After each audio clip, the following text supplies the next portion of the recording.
সন্দেশখালী কাণ্ডে ধৃত শাহজাহান বর্তমানে ইডি হেফাজতে রয়েছে। তাকে রাখা হয়েছে সল্টলেকের সিজিও কমপ্লেক্সে। সেখান থেকেই শুক্রবার সকালে মেডিকেল পরীক্ষার জন্য শাহজাহানকে জোকা ইএসআই হাসপাতালে নিয়ে যাওয়া হয়। সিজিও থেকে বেরোনোর মুখে সাংবাদিকদের প্রশ্নের মুখোমুখি হন শাহজাহান। তাকে তার কন্যার নামের সংস্থা প্রসঙ্গে প্রশ্ন করা হয়। তার জবাবেই অভিযোগ মিথ্যা বলে উড়িয়ে দেন শাহজাহান।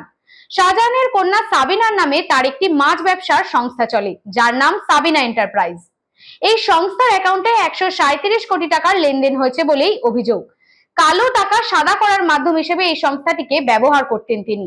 শুক্রবার সেসব অভিযোগই উড়িয়ে দিয়েছেন সন্দেশখালীর সাসপেন্ড হওয়া তৃণমূল নেতা। প্রশ্ন শুনে তিনি বলেন, সব মিথ্যে কথা। কেন এগুলো বলছেন? সব দালাল, বিজেপির দালাল। শাহজাহান সাবিনা এন্টারপ্রাইজ কি দুবাই কনসাইনমেন্টে টাকা দিত? দুবাই কনসাইনমেন্টে টাকা দিত? সব মিথ্যে কথা কেন বলছিস সব? তাহলে সেই তথ্যই তো উঠে আসছে, সেই তথ্যই তো উঠে আসছে। আরে সব দালাল তুই সব মিথ্যে। কারা কারা দালাল? বিজেপির দালাল সব।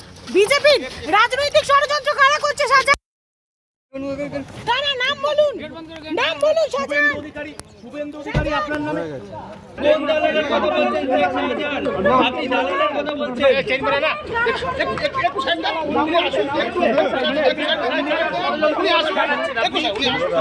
বাকি দালাল আপনি কাকে দালাল বলছেন? কাকে কাকে কাকে শেখ শাহজাহান আপনি দালাল বলছেন? শাহজাহানকে কি বলছেন আপনি? আমি কিছু চোরকে চোর বলেছি, আমি কিছু বলিনি। চোরকে চোর বলেছি, এর কোনো আমার অভিযোগ নেই। চোরকে চোর বলেছি, এছাড়া আর কোনো অভিযোগ নেই।